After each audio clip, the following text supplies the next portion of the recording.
ആദ്യമായി സെമൻ അനാലിസിസിനെ കുറിച്ച് പറയാം. സെമൻ അനാലിസിസ് എന്ന് പറഞ്ഞാൽ ശുക്ല പരിശോധന. ഇത് എങ്ങനെയാണ് ചെയ്യുന്നത്? പുരുഷന്മാർ വന്ധ്യത പ്രശ്നമായി വരുമ്പോൾ ആദ്യമായി നമ്മൾ ചെയ്യുന്ന പരിശോധനയാണ് സെമൻ അനാലിസിസ്. ശുക്ലം എന്ന് പറയുന്നത് ഉള്ളതിൽ ഏകദേശം 5 മുതൽ 10% വരെ ബീജാണുക്കൾ ഉണ്ടാവുകയുള്ളൂ. ബാക്കിയുള്ളതൊക്കെ അക്സസറി ഗ്ലാൻസിന്റെ സെക്രീഷനാണ്. സെമിനൽ വെസിക്കിൾ, പ്രോസ്റ്റേറ്റ് തുടങ്ങിയ ഗ്രന്ഥികളിൽ നിന്നുണ്ടാകുന്ന സ്രവങ്ങളാണ് ബാക്കിയുള്ളത്.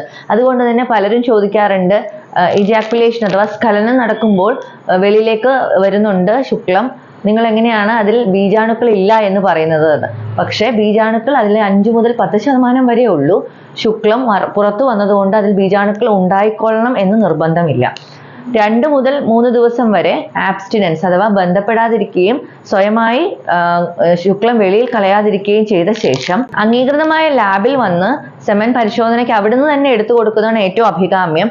അത് പറ്റില്ല എന്നുണ്ടെങ്കിൽ വീട്ടിൽ നിന്ന് എടുത്ത് ഏറ്റവും പെട്ടെന്ന് ലാബിൽ എത്തിക്കേണ്ടതാണ്.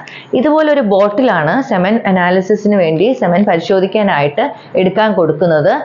ഇതിൽ ശുക്ലം എടുക്കുമ്പോൾ മുഴുവനായിട്ടും ആദ്യത്തെ ഒരു ഫ്യൂ ഡ്രോപ്സ് പോകുന്നത് വളരെ സാധാരണയായി കാണാറുണ്ട്.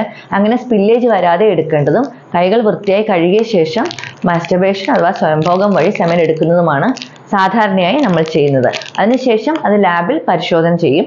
സെമൻ അനാലിസിസ് നമ്മൾ വേറെ എന്തൊക്കെ പാരാമീറ്റേഴ്സാണ് നോക്കുന്നതെന്ന് നമുക്ക് വീണ്ടും പരിശോധിക്കാം.